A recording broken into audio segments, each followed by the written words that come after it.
Hello and welcome to the Be Formless Flow Driven CEO podcast. I have been looking forward to this episode for a while now because Amandla and I caught up back in December or so, and we needed to reschedule. We can explain that in a little minute. But I firstly want to welcome Amandla to the show. Welcome to the show, Amandla.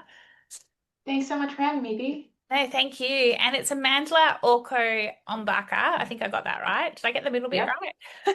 yep. It's always the way. It's always like I always have to check it for pre-show, make sure I get it right. But thank you for joining me. You're currently based in, you said wet Seattle, and Yep. here I am in sunny Melbourne, Australia. Talk about extremes of weather. It feels like it's Yep. quite the conversation at the moment. But you have quite the story, and I am, yeah, like I said, I've been looking forward to chatting with you. Let's start with first things first. You are the proud mum of a little 5-month-old called Max. Maximilian is his actual full name. Yep. You're also a partner at McKinsey and Company and currently on maternity leave. I've got 1 month to go, but kind of in that transition period. So I'm going to talk a little bit about that. And at McKinsey, at your partner at McKinsey and Company, you're focused on agricultural and food systems. You co-lead McKinsey's Global Food Security Initiative, and you advise governments and companies on building resilient, inclusive food economies. As I said, you're currently based in Seattle, but your home base is Nairobi. You do a lot of work extensively across Africa. Your husband is German, but has lived in Yes. America for the past 20 or so years. And just, yeah, I think you just said he's just recently got his residency or visa in America, which is awesome. Um, Yep. talk about mixed cultures. I love it.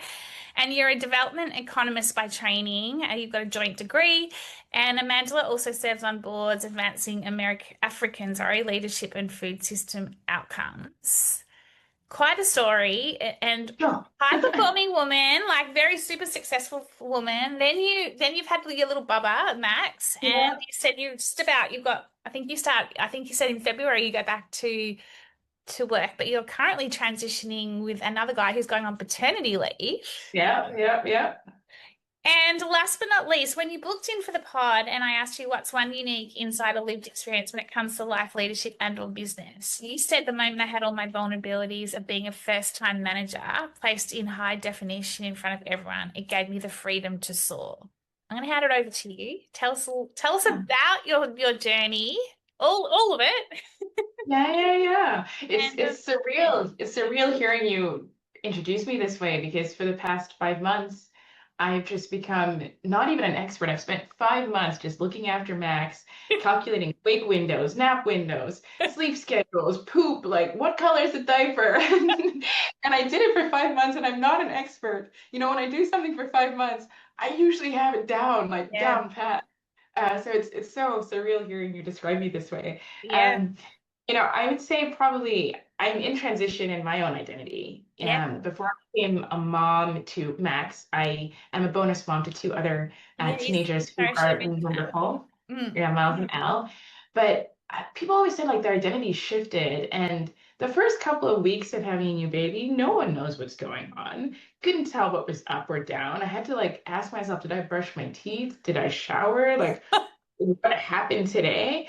But I've been waiting for like the identity crisis to hit me, and it hasn't been like a truck that, oh my goodness, I'm a new person, but it's in all the little moments of hearing you describe me. I'm like, that's kind of a cool person. I think I'm who are still part of, they?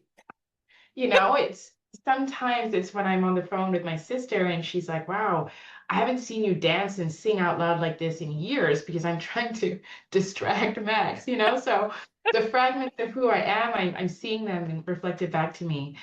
At the core of who I am, I've always described myself as a person with a public sector heart and a private sector mind. And Mm. that's how I ended up in agriculture. I wasn't able to articulate that until I went to grad school. And when I went to grad school, I couldn't decide. Was I going to apply to just the MBA? I'd been at McKinsey for a couple of years by then. And I was trying to think, do I just apply for the MBA? Do I do the master's in economics? What do I do? And being there, I remember the first professor I sat with sort of said, look, you're not half a private sector person, half a public sector person, and that makes a whole. You are both of these. and the intersection of the two. And my life's journey has just been about that. My father wrote the Kenyan Constitution. Wow. My grandfather, on my mother's side, he signed the first Kenyan Constitution in Leicester in the UK when we gained independence. So my heart has always been called to serve my country and serve my continent and, serve Black and brown people primarily and. Um, but my mind has always been attracted to things in the private sector, right? I've always, math is not a private sector thing, but I've always liked numbers, right? When I graduated, I was like, I'm going to get a corporate job and be in a corporate office. And those two things have constantly been dancing through my life. And so, in ending up in food and agriculture, it's my first project as a manager at McKinsey. And it was an agriculture project. And I was like, agriculture? Me? Like, I What is love this? food. I've always loved food. I love to know where food comes from. Yeah. I'm like the chief eating officer and the CEO of our home.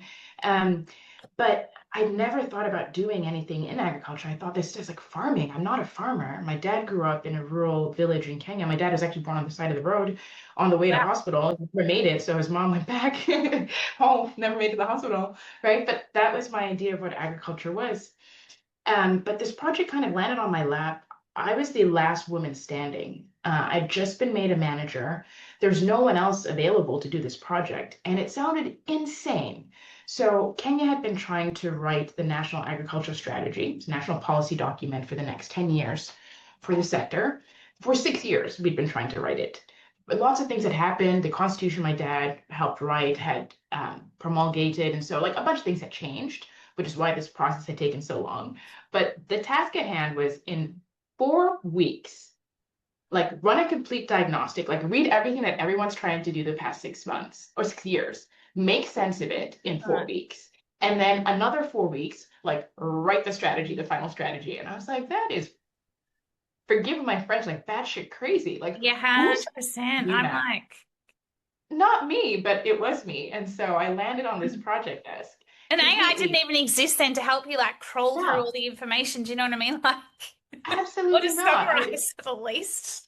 This was not a thing. It was actually reading and highlighting. Mm. And I had a team of 7 people managing, half of them were older than me. I knew nothing about agriculture. I walk into the first meeting with our client. I'm like shitting my pants. I didn't ask you if I can curse, but shitting my No, pants. that's okay. You're fine. Yeah, totally. If anything flows, anything goes here.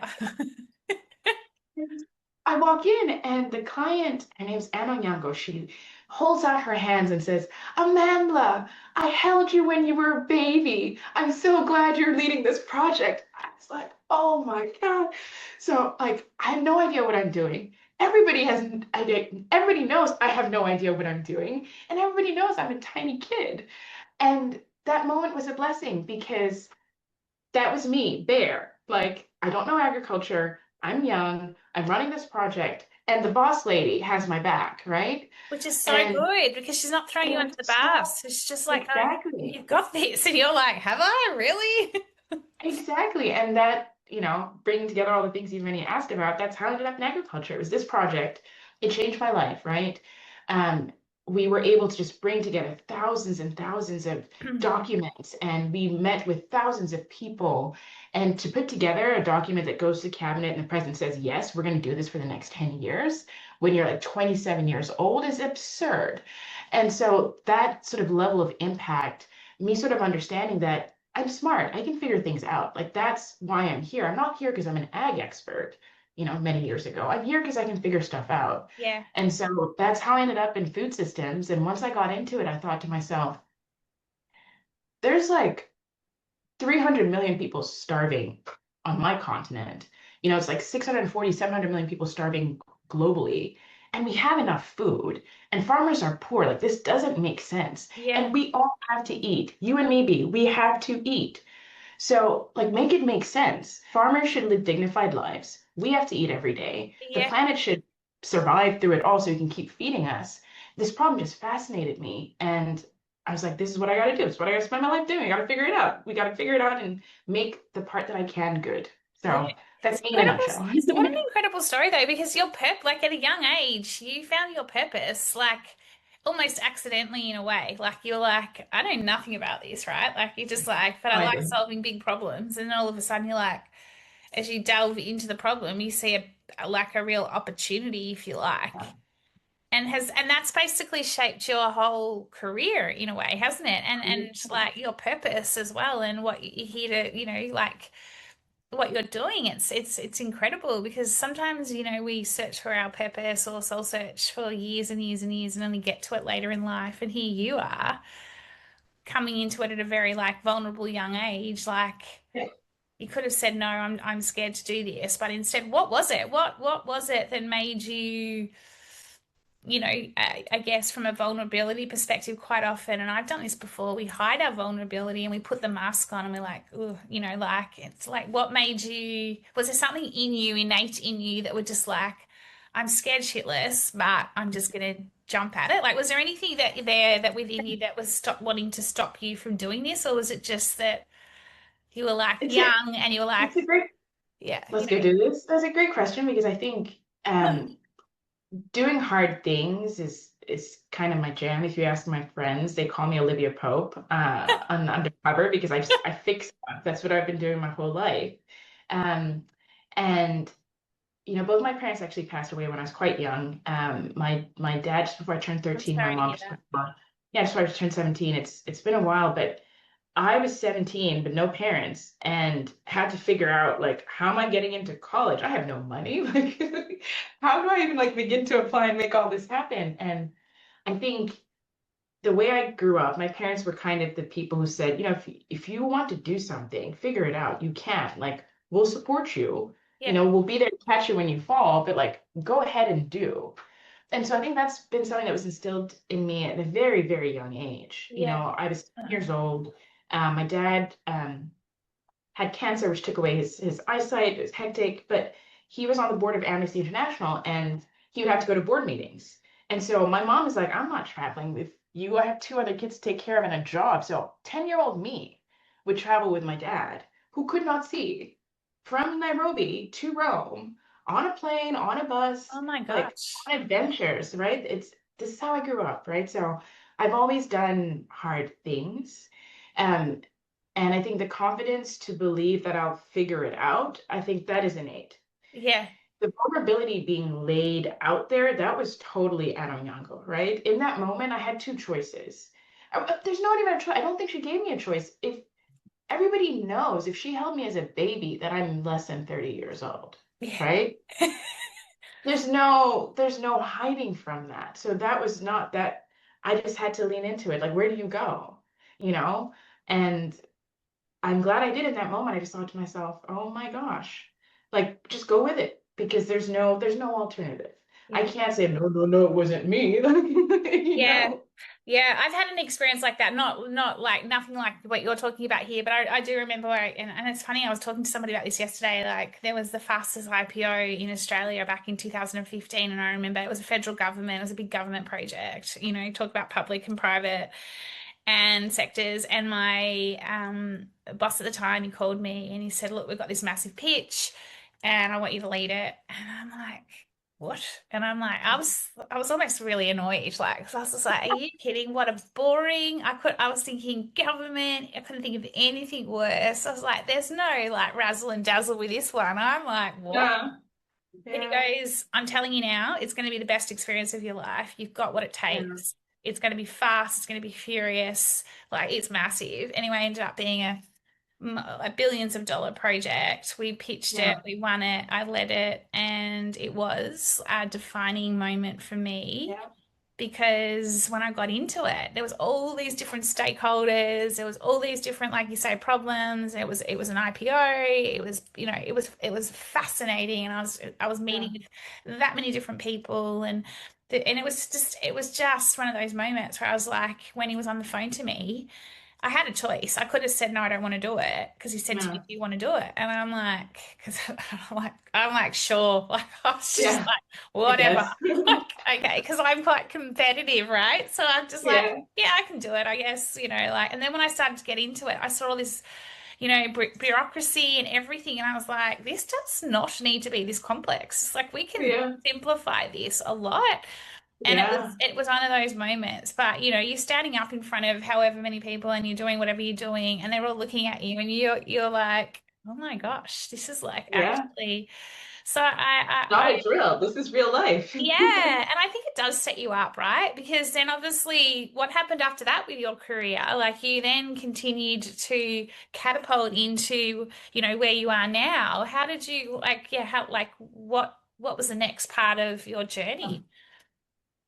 Yeah, so, if you had told me 10 years ago I would still be at McKinsey now, I would have just laughed at you, right? When I came back from grad school, I told everybody, I'm like, guys, here for 3 years to pay off my business school loans, and then I'm out.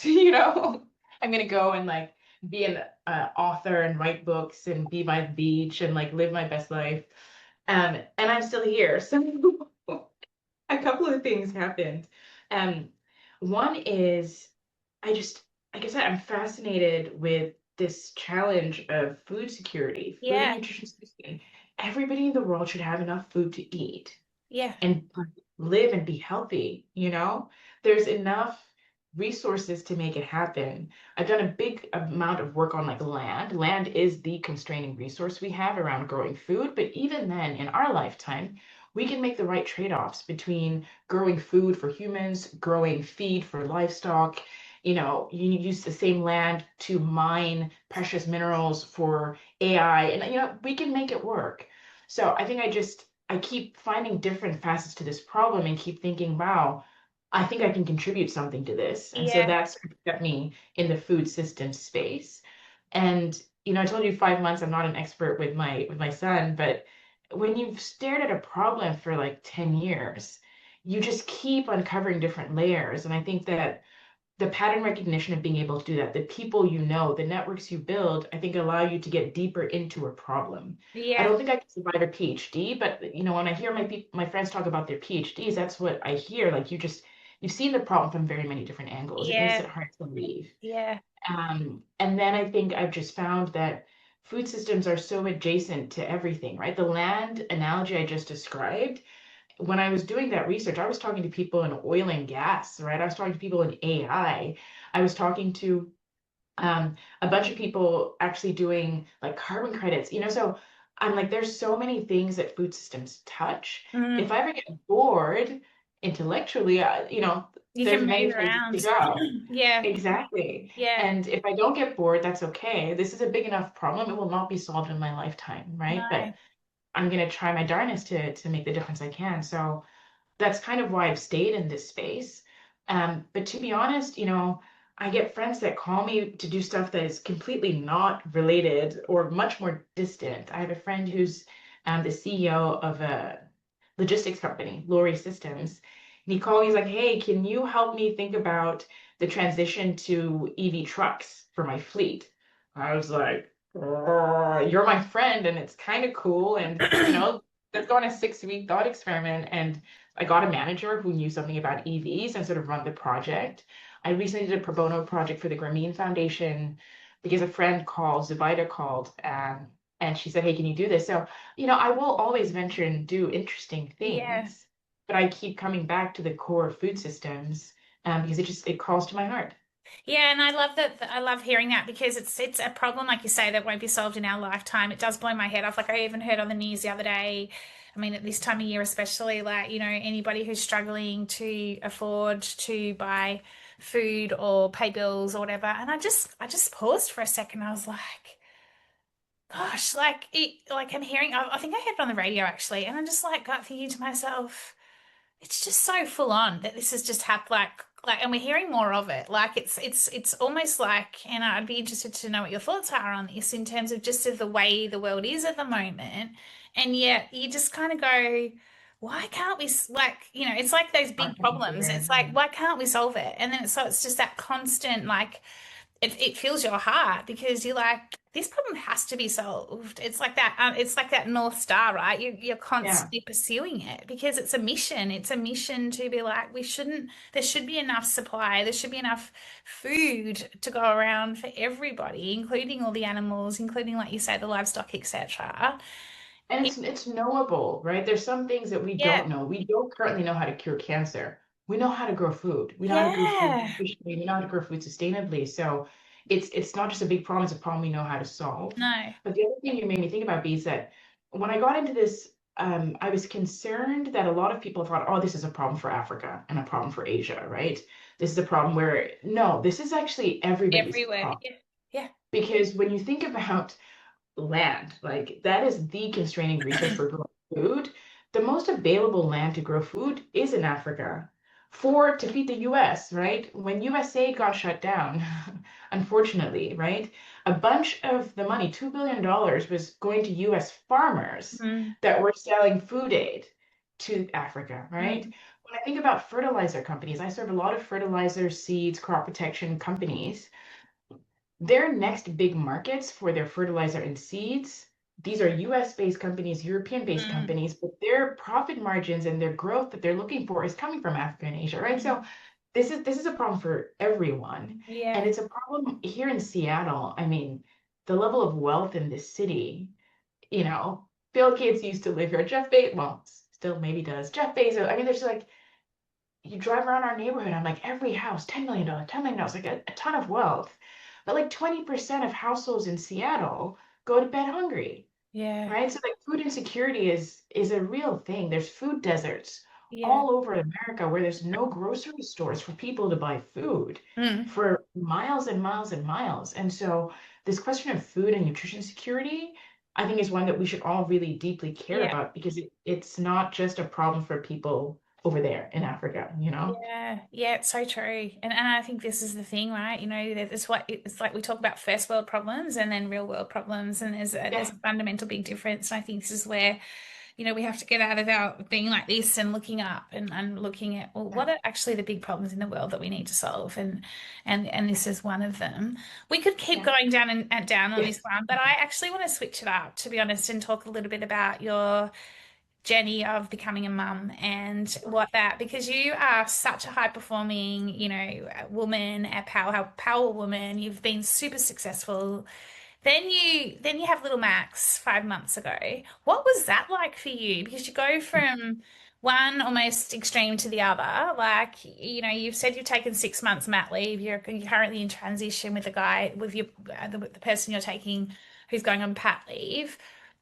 You kind of like when you have a baby, from what I understand, I don't have Yeah. one, but you know, everything goes out the window, like you said about Game changer. sleeping and everything. Like, how was that for you from a transition? And you know, you said you're coming, you know, you're still working through your identity and listening at the start. Tell us a little bit about your journey, from, you know, going from like high flying career and you Yeah. still have got the high flying career, don't get me wrong, but you've now got this different priority, right? Like you've got like, yeah, what and obviously you've got your two bonus children as well.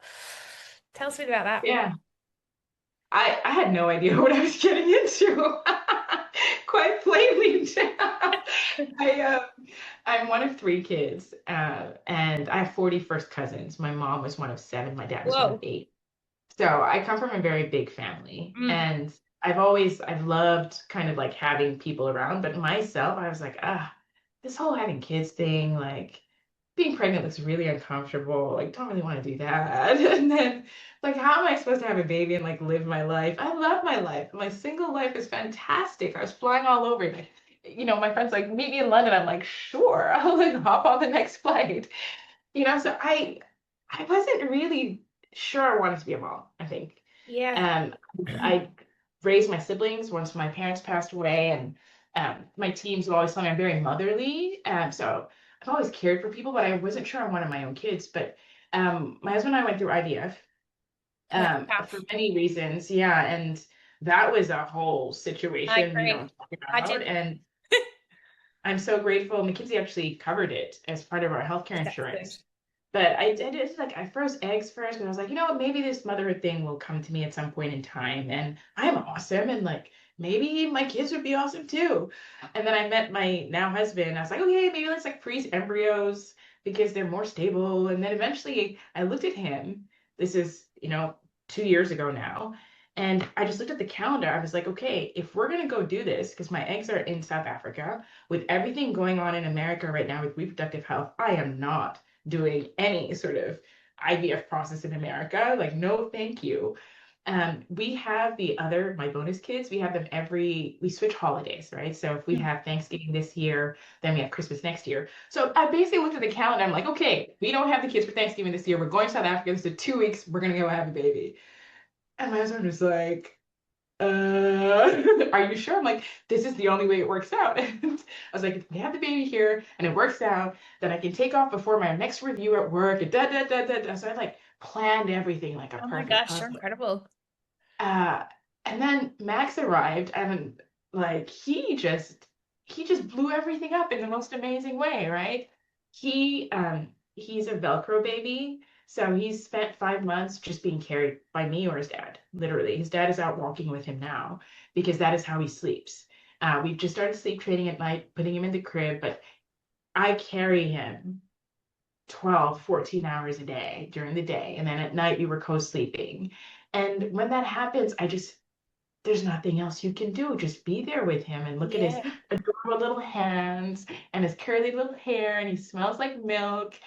Like, there's nothing to do. I've been nap trapped where he's like laying on me, and I'm like, my phone's dead and I can't move. And so So it's what's tell me just quickly the Velcro, like, so is that something that, like, is that like a thing that you actually like you said when he's like his the Velcro? yeah, Yeah, is that there's like, what does some. that do? Like, is that a bonding thing? What is it? Like, sorry to like I've never heard of it.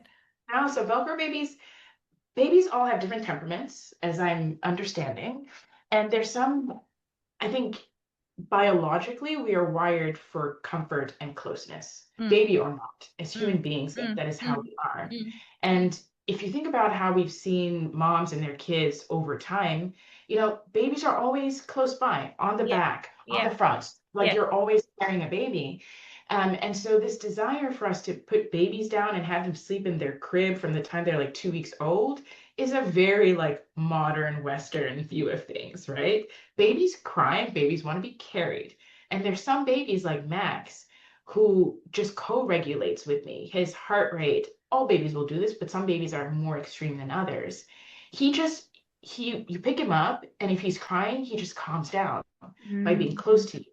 And so he just likes to be carried and carried close. And so that means you can't be hands free, right? And so I have every carrier imaginable. There's like the Solly, which is like this origami wrap. You like wrap it around yourself and you stick the baby in it. I have every carrier imaginable because I just spend most of the day carrying him. Oh, how cute. So, I mean, that's a complete game changer. And then having to think about, you're asking how we do this with my husband. There's some days, I'll give you one example. This day was insane. So, the way we do it here in the US, because I grew up in Kenya with my big family, 40, a lot of help at home, right? That's like one way to do it. Yeah, And that's the way I thought I would have kids, but I'm in Seattle with my family 9,000 miles away, yeah. right? But we're doing a parenting group with my husband. So it starts at 6 p.m. and ended at 8:30 p.m. We had to pick up Elle, who's my bonus daughter, 12-year-old. She had a school pickup at like 4:30 after basketball. So Fabian picks her up, brings her home, gives her dinner. I make us sandwiches. We head out the door. We head to the parent meeting with Max. We head home. I drop off Max and Fabian. Fabian makes dinner because I have to go get Miles from football practice. Miles is a 15-year-old. So I go get Miles from football practice. It ends at 9. I come back at 9:30. Everything I've described happened between 4:30 and 9:30 p.m. on a Wednesday. Right? So that there's when I mean, we did that, and then I got into bed and I looked at my husband and Fabian, and I'm like, what the freaking hell? Like, this is chaotic. And so that's what it's going to be like when I go back to work. We're just the origami of like, okay, nap time this time. Nanny canceled. Our nanny that we thought we had this week, she quit 2 days ago. And so it's just like But don't you chess, like think, but don't you, constantly moving things around, but constantly moving things around and trying Tetris, to do something. yeah, Yeah, but don't Tetris, that's it's Yeah, like but don't Tetris. you think that you were made for this? Like you're the biggest, like you're a problem solver. Like you're constantly like, I call it solution finding, to be honest, where you're also you like it's a problem. So what's the solution to it? So you're finding it. So like here you are. it's non-linear. It's a non-linear world we're in, and No. you're just like, okay, well, we've got this coming up. Tetris. This is the solution for this, and and then little lo and behold, like 5 hours later or whatever, you're like, oh, actually, everything was done. Agree. It's chaotic, but Yeah. it's organized. It's organized chaos. Yeah. You know what I mean? Like, so it feels like you were born for this. Like, Oh my goodness. Well, you know, maybe, maybe there are moments of it that are really fun, right? There are moments like yesterday I was holding Max and I really needed to go to the bathroom like so badly, but his nap wasn't over. So I called my husband. I'm like, transfer the babies. I hand over Max. I go to the bathroom. I come back and I sit back down and he stays asleep, right? And that's hilarious. We were just like laughing about it forever. There are times that it's completely overwhelming, yeah. right? Mm. Last night I had to go for a walk at like 1:30 a.m. because Max had been crying for like 30 minutes and my heart was like, I can't take this. So I'm like walking around outside at 1:30 a.m. And then the sleep deprivation, that is tough, Yeah. right? I think the problem solving, and this is what one of my fears about going back to work, I can function on low sleep. I have for long periods of time, but 4 to 5 hours together is not sufficient sleep, but it's not fragmented. Yeah. With Max, I'm up every 3 hours. Yeah, that's a lot. And so that I think makes this particularly challenging because no one works well under sleep deprivation, No. right? No. At least not with the fragmented sleep. So this is the new challenge for me is like, how do I with this sleep reality, until you sleep me through the night, this is the reality. How do I prioritize things during the day, right? How do I make sure that I'm pumping so he has milk and I'm also like on call? Like it's just that's the challenge now is how to do all this problem solving with like 40% of my problem solving capacity, Yeah. right? So do you feel like in a way, as part of heading back into work, well, like you said, you're in transition right now. Do you feel like you're almost like a first time, it's not a first time Manager. manager, but like you're back to being a first time manager again in a way, like Yep. coming back in because you're like, you're working through what this looks like now and it's not going to look the same as what it did pre Max. Do you know what I mean? Like sure, you know how to do it all, but like this is now another reshaping of you and your identity and who you are and what you do. And like the number one priority is obviously Max, you've got your bonus children. Work is obviously a big priority in it. And I'm like you, like, it's a big part of who you are, your existence, like, but also there's this life that comes first now. And so, does that like, do you think about that in a way, or do you just like, yeah, but then all I part of it, do. yeah, I think about it all the time. I think about I can't go back to the person I used to be, right? no, It's just like not my reality. But I don't know if it was one of your questions about like superpowers. It is exhausting to like reinvent myself over and over and over yeah, again, but I'm actually remarkably good at it. I had to when I moved to the US in 2000 when I moved back this last time to Seattle in 23, I moved because Fabian and I were long distance for a long time. I met him when I was still a junior partner. I'm like, I love you, but I'm not moving till I make partner. Like we gotta gotta lock this in. He got very sick. And I had to move. I'm like, you can't be this sick and I'm like a yeah, 21 flight away. So I had to completely change my client portfolio.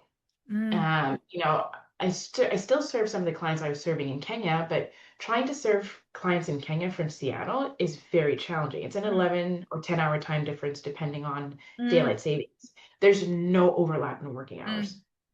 And so when I was doing it initially, I was up at 3 on calls and then up again at 10 p.m. on calls. It was just Too totally much. unsustainable. So I completely reshaped my client portfolio and started doing a lot more work in sustainability. And then Trump got elected and that went out the door. So I Yeah, had to reinvent that again. And I'm going back now and I'm going to have to just like reinvent. And so I think I'm trying to lean into the superpower of like reinvention. On my vision board last year, I had some Grace Jones on there and Cher, and I'm like, you know what, Amanda, you could totally do this. Don't try go back to be the person that you were. no, It's that person is amazing and honor that person. That person got you to that place you are, but like be in reinvention mode. I have Madonna on there. I'm like, just be in reinvention mode. Beyonce's on there too. I'm just like, reinvent yourself, and that you're good at that. So Yeah. trust.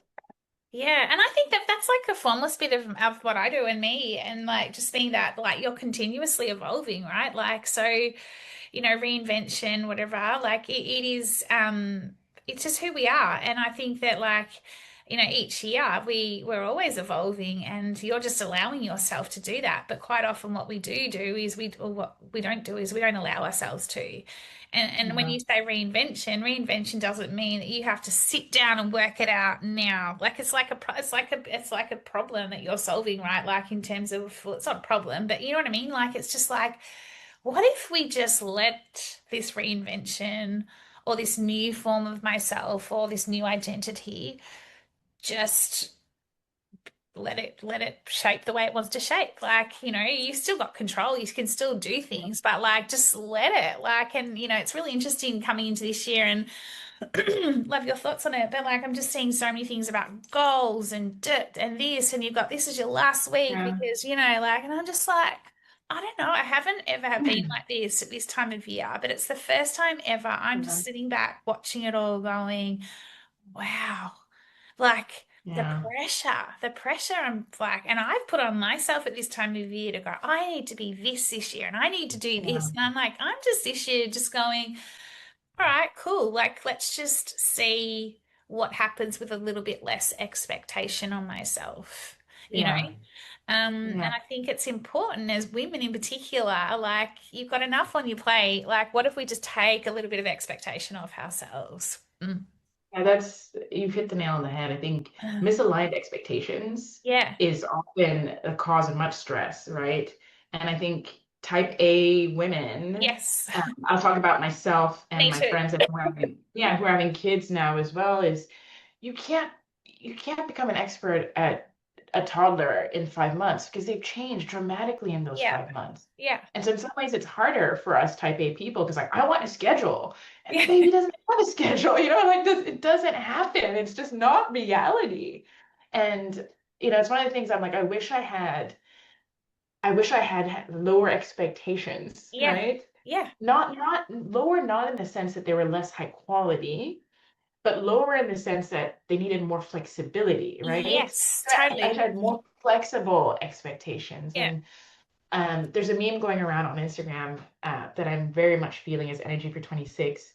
It's like all the places I'm not going in 2026. I'm not going the extra mile. I'm not going back and forth. I'm not going to do too much. So I'm good. just gonna like be and exist. And Yeah. that is a whole sentence, right? That is a whole life. Existing is a whole moment, right? We don't Yeah. have to add all the extra No, things. it's And subtracting and being present. And like when I was listening to you about little Max and the Velcro baby, I was thinking, oh my gosh, you know what it took, where it took me? It took me to, you lost your parents at a very young age. He's obviously here for a very big reason, but he's also just yeah, here to like just to give you like that like extra love, extra that love. extra Yeah. heart, and is keeping you present. And I think that sometimes, these little souls come into our worlds for really important reasons. And even like I was Mm. giggling when you were talking about your phone going flat and you've got him asleep on you because, like I said, I've got a 2-year-old dog, but he's more than a dog to me. He's my child. And Yeah. the other night I was sitting there on the couch and I was in my office area and I didn't have my phone and he hopped on top of me and Yeah. just slept and started snoring. And I'm Yeah. like, what? And I'm thinking, and here I am, and I'm like, I can't wake you up. You're not allowed to wake. You're not meant to wake them up. And I'm just sitting here going, and then I Oh. was just like, oh yeah, he's reminding me to be present. Just like Yeah. there's nothing more important than this very moment. Yeah. Yeah. And I think Yeah. that's Yeah. what this year's Give about. me goosebumps. You're giving me goosebumps. Yeah. Yeah. So, Yeah. my Yeah. gosh, we could keep talking. We could keep talking. So, last question or last two questions for you. Oh, what's my question going to be for you? What do you think is going to be, you start your job in February, or Yeah. you're back at work in February. What do you think will be the first thing that you will do differently this time, for this coming back in? Yeah. Okay, I love this question because it's on my list of things to do today to get ChatGPT to just prompt me on these questions every day so I reflect on it. The first thing I'm going to do differently.